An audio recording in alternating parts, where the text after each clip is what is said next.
falando a respeito de mercado de soja, sobre as expectativas que existem nesta semana, possibilidades de cortes nas estimativas de produção, mas que normalmente não são tão expressivas assim. O fato é que os preços vêm muito pressionados, comercialização bastante complicada e são poucos os estados brasileiros que têm o piso de R$ 100 por saca de 60 quilos mantido. Para falar a respeito deste assunto, nós vamos conversar agora ao vivo com o analista Stephen Podsklan, que participa conosco aqui nesta edição do Agricultura BR. Stephen, obrigado pela sua participação conosco. Como é que você tem observado este cenário hoje existente, pontual, também para o mercado de soja, no qual se tem uma série de cenários, mas principalmente aquele de uma estimativa de produção brasileira muito cheia e da América do Sul principalmente bastante intensa e que vem colocando bastante pressão no mercado, além, claro, da demanda chinesa. Boa tarde, seja bem-vindo. Boa tarde, Fabiano. Boa tarde a todos os espectadores. Esse momento da safra ele é bem interessante, né? E tem gerado bastante discussão isso no espectro voltado ao mercado, voltado a essa questão, né?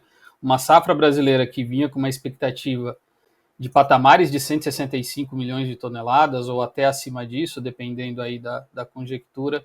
Mas hoje o desenho dessa safra vem jogando números aí próximos a 145, entre 150 milhões de toneladas, com alguns números ainda, né, sustentando níveis acima de 155, que é o caso dos órgãos oficiais como o CONAB e o SDA, que devem trazer sim, né, nessa próxima atualização de quinta-feira, revisões diante do cenário que vem sendo registrado, né?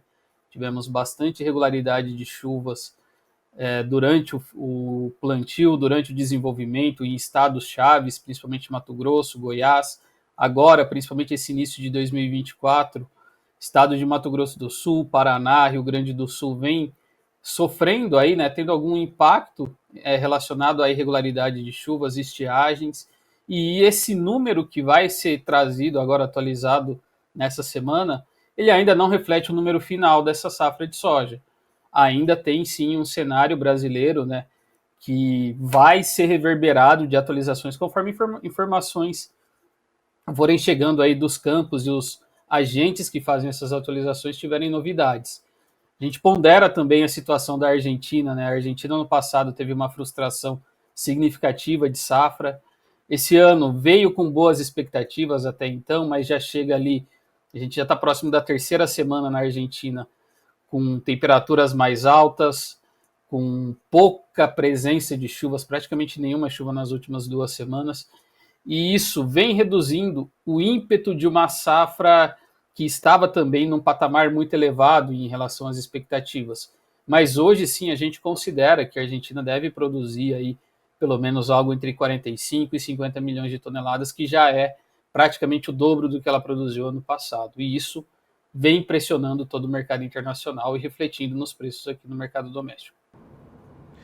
No seu entendimento, há um caminho neste momento, principalmente no mercado da soja?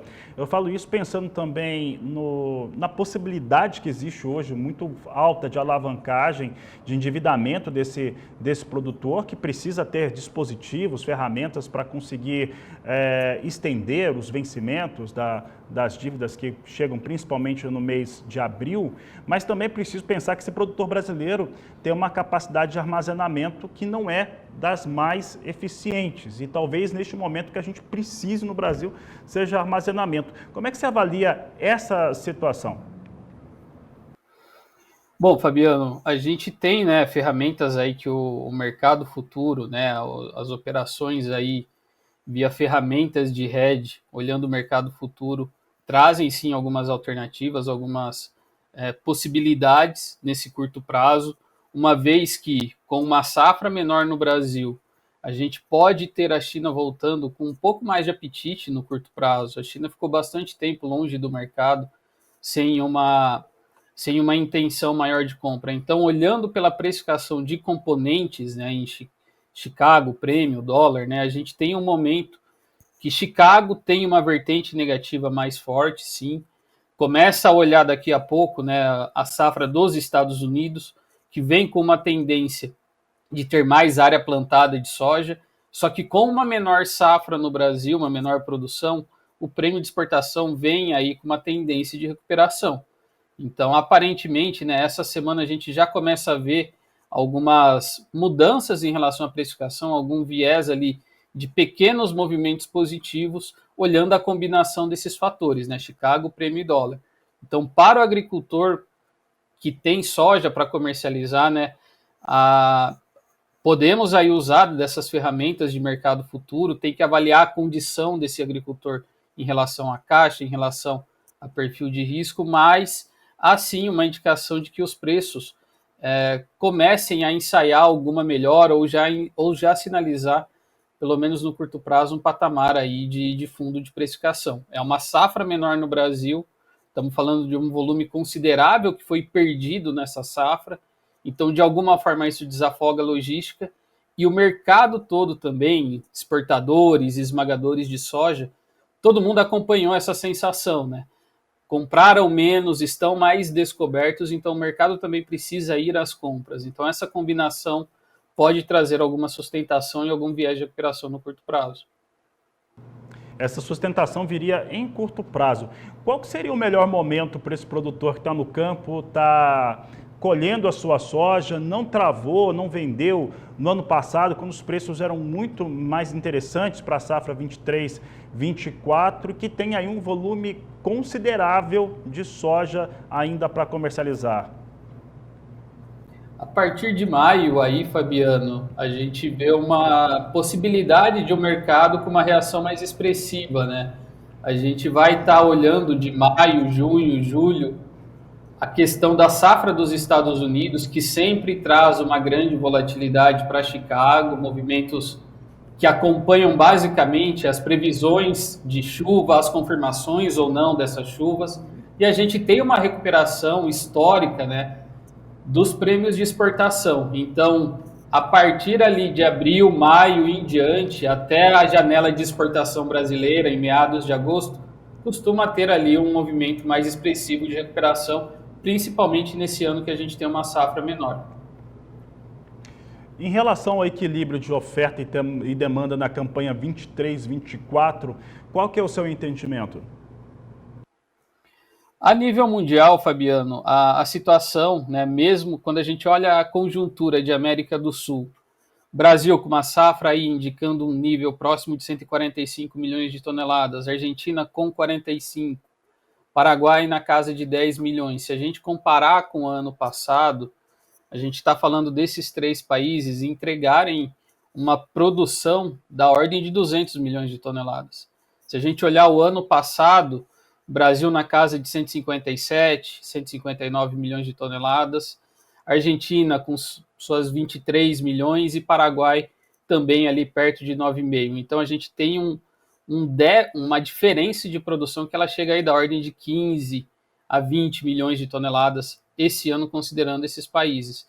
Então esse recado da oferta para o mundo, no momento que China vem apresentando indicadores econômicos relativamente fragilizados e não dá um sinal de que vai ter grandes crescimentos em relação à economia no ano de 2024, a demanda a nível global e a nível de China, principalmente, que é o principal player de consumo, de demanda, não se vê um ajuste tão agressivo dessa demanda a ponto de estabilizar, né, de trazer uma vertente ali para a precificação em Chicago, uma precificação a nível internacional. Então, a nível internacional, o cenário é muito confortável. A nível Brasil, o cenário, a gente vai ter ajustes aí da exportação, mas com certeza a gente vai ter aí um decréscimo, né? A gente tende a passar os estoques no final do ano com um nível ligeiramente mais apertado da temporada anterior.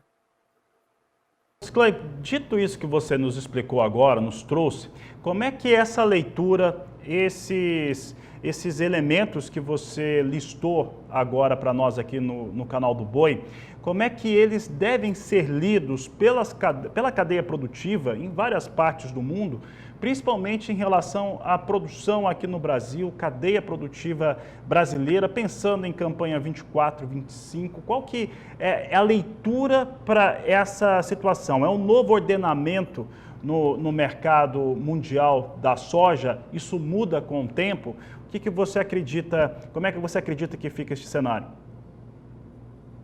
No momento, assim, Fabiano, enquanto a gente tem essa questão de recomposição de oferta mais agressiva, boas safras que foram indicadas e uma demanda que ela não acompanhou esse ritmo de integração de oferta, para 24, 25 a gente tem outros fatores a serem considerados ainda, né? Mas uma indicação de uma área plantada nos Estados Unidos superior à temporada passada, isso pode trazer uma percepção positiva de uma safra nos Estados Unidos maior para esse meio do ano agora. Estados Unidos começa a plantar a partir de abril, maio. Isso pode ser um indicativo de que preços em Chicago, especialmente, possam ter uma vertente mais negativa. E tem outros fatores também, questões políticas, questões de geopolítica, conflitos internacionais que acabam jogando nesse mercado também, como a questão da eleição nos Estados Unidos, né, com o ex-presidente e potencial candidato aí praticamente declarado, Donald Trump, que traz ali, né, a lembrança da guerra comercial com a China lá no ano de 2018, 2019. Então, isso tende a ser negativo para Chicago, porém, para a precificação de prêmio de exportação, isso pode ser positivo para a precificação de soja aqui no Brasil. Mas o produtor tem que ficar atento, né? Hoje, os patamares de $12 o bushel para o ano que vem, eles estão interessantes sim. Se a gente teve, né, lá no ano de 2018, 2019, uma soja em Chicago no patamar ali abaixo de $8,5 o bushel, visando justamente essa questão de uma situação política e também uma situação de oferta, principalmente olhando para o cenário norte-americano. Para encerrar, nós temos um minutinho ainda. Olha só, na quinta-feira nós vamos ter de manhã no Brasil a Conab divulgando o seu levantamento, o quinto da safra 23-24. E à tarde, no comecinho da tarde, nós temos o Departamento de Agricultura norte-americano atualizando os números do relatório de oferta e demanda. O que você espera desses números em relação à soja e até mesmo milho? Devemos ter cortes e qual que deve ser a intensidade desse corte?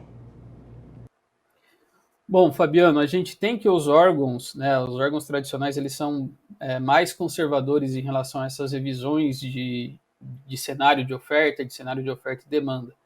Mas acredito assim que o USDA ainda mantém a safra brasileira acima de 150 milhões de toneladas, provavelmente da ordem de 152 a 153. A gente tem reporte de trades, né, que acabam também, de alguma forma, fazendo parte da rede do USDA, que jogam números ainda de produção da ordem de 155 milhões de toneladas ou até acima disso. Para a Conab, né, começa a bater um pouco mais dessa percepção de algumas condições da safra brasileira, e o órgão pode sim trazer um número entre 148 e 149 milhões de toneladas. Em relação também à questão de Estados Unidos, né, a gente vem acompanhando o programa de exportação de soja e de milho dos Estados Unidos. Ele não vem performando, né, com uma situação que joga um fator de demanda positivo para Estados Unidos, olhando essa questão dos programas de exportação, e podemos já começar, né, a esboçar alguma revisão positiva, né, uma elevação dos estoques, tanto de soja quanto de milho nos Estados Unidos. Para milho, a gente ainda não vê nenhuma mudança, aparentemente, desses órgãos para essa revisão agora de fevereiro.